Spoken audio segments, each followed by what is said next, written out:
Hi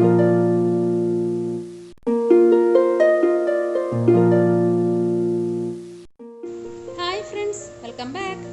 ഇന്നത്തെ recipe fish fry ആണ്. അപ്പോൾ ഇതെല്ലാവരും വീട്ടിലുണ്ടാക്കുന്നതാണ്. എന്നാലും നമ്മൾ ഫിഷ് ഫ്രൈ ഒക്കെ ആക്കിയിട്ട് ഗസ്റ്റൊക്കെ വരുമ്പോൾ നമുക്കിതെങ്ങനെ ഒന്ന് സെർവ് ചെയ്യാമെന്നൊക്കെ നമുക്ക് നോക്കാം.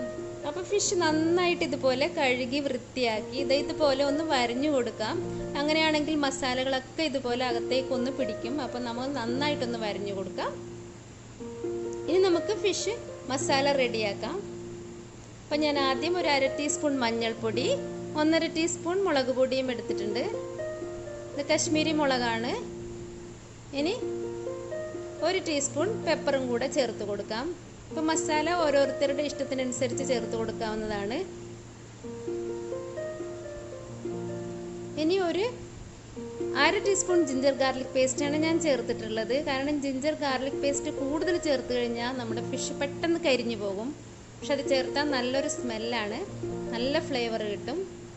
ഇനി lemon juice 1/2 teaspoon. Lemon juice ചേർത്ത് കഴിഞ്ഞാൽ മസാലകളൊക്കെ മാരിനേഷന് വെക്കുന്ന സമയത്ത് നന്നായിട്ട് ഫിഷിലേക്ക് പിടിക്കും.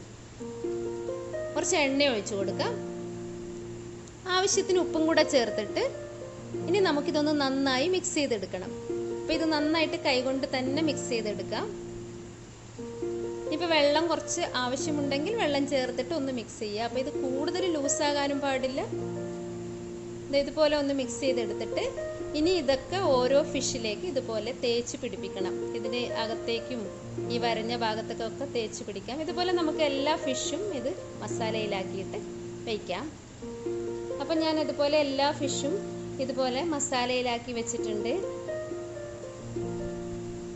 ഇത് ഞാൻ വേറൊരു പ്ലേറ്റിലേക്ക് മാറ്റുകയാണ്. ഇനി നമുക്കിതൊന്ന് മാരിനേഷനായിട്ട് വെക്കാം. അപ്പോൾ ഒരു 15 മിനിറ്റോ അല്ലെങ്കിൽ അരമണിക്കൂറോ എത്രയാണെന്ന് വെച്ചാൽ ഫ്രിഡ്ജിലേക്ക് മാറ്റി വയ്ക്കാം.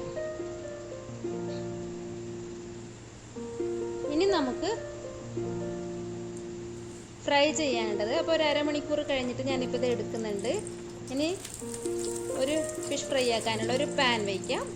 ഇതിലേക്ക് എണ്ണ ഒഴിച്ചു കൊടുക്കാം.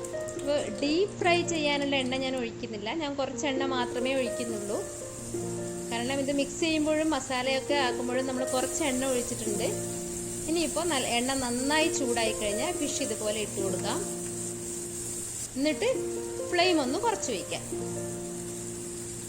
അപ്പോൾ ഇതിൻ്റെ ഒരു സൈഡ് ആയി കഴിഞ്ഞാൽ നമുക്കിതൊന്ന് തിരിച്ചിട്ട് കൊടുക്കാം. ശരിക്കും വെളിച്ചെണ്ണയാണ് ഞാൻ യൂസ് ചെയ്തിരിക്കുന്നത്. കാരണം നമ്മൾ ഫിഷ് ഫ്രൈ ചെയ്യുമ്പോൾ വെളിച്ചെണ്ണ യൂസ് ചെയ്താൽ നല്ലൊരു മണമുണ്ടാവും.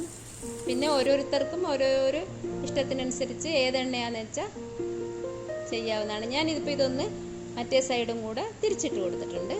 ഇനി ഇത് മറ്റേ സൈഡ് ആകുന്നത് വരെ നമുക്കൊരു 5 മിനിറ്റ് വെയിറ്റ് ചെയ്യാം. അപ്പോൾ ഇത് 2 സൈഡും റെഡി ആയിട്ടുണ്ട്. നമുക്കിതൊന്ന് പ്ലേറ്റിലേക്ക് മാറ്റാം.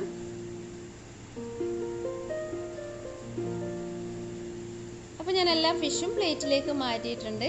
ഇനിയിപ്പോൾ ഇതിൽ കുറച്ച് എണ്ണയുണ്ട്. ഈ എണ്ണയിലേക്ക് നമുക്ക് ഗാർണിഷ് ചെയ്യാനായിട്ട് കുറച്ച് കറിവേപ്പിലയും ഉള്ളിയും വെളുത്തുള്ളിയും ഇട്ട് ഒന്ന് ജസ്റ്റ് വഴറ്റിയെടുക്കാം. ശരിക്കും ഇതിനൊരു നിർബന്ധവും ഇല്ല. ഫിഷ് ഫ്രൈ ആക്കി കഴിഞ്ഞാൽ അത് തന്നെ നല്ല ടേസ്റ്റ് ആയിരിക്കും. ഇത് ജസ്റ്റ് ഗാർണിഷ് ചെയ്യാൻ, അത് ഗസ്റ്റൊക്കെ വരുകയാണെങ്കിൽ നിങ്ങൾക്ക് ഇതുപോലെ ഉണ്ടാക്കിയിട്ട് അതിൻ്റെ മേലെ ഒന്ന് ഗാർണിഷ് ചെയ്ത് കൊടുക്കുമ്പോൾ ശരിക്കും കാണാൻ നല്ലൊരു ഭംഗിയായിരിക്കും. അപ്പോൾ നമുക്ക് സ്റ്റൗ ഓഫ് ചെയ്യാം. ഇത്രയും മതിയാവും.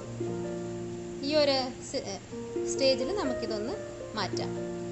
അപ്പം നമ്മുടെ ഫിഷ് ഫ്രൈ റെഡി ആക്കിയിട്ട് ഞാനിത് ഈ പ്ലേറ്റിലേക്ക് മാറ്റിയിട്ടുണ്ട്. ഇനിയിപ്പോൾ ഇതേ ഗാർണിഷ് ചെയ്യാനായിട്ടുണ്ടാക്കിയ ആ ഉള്ളിയും വെളുത്തുള്ളിയും പച്ചമുളകും ഒക്കെ ഇതിൻ്റെ മേലേക്ക് ഒന്ന് ഇതുപോലെ ഇട്ട് കൊടുക്കാം. അപ്പോൾ ഈ വീഡിയോ ഇഷ്ടമായിട്ടുണ്ടെങ്കിൽ എല്ലാവരും ഒന്ന് ലൈക്ക് ചെയ്യാനും ഷെയർ ചെയ്യാനും സബ്സ്ക്രൈബ് ചെയ്യാനും മറക്കരുത്. Thank you for watching. Take care.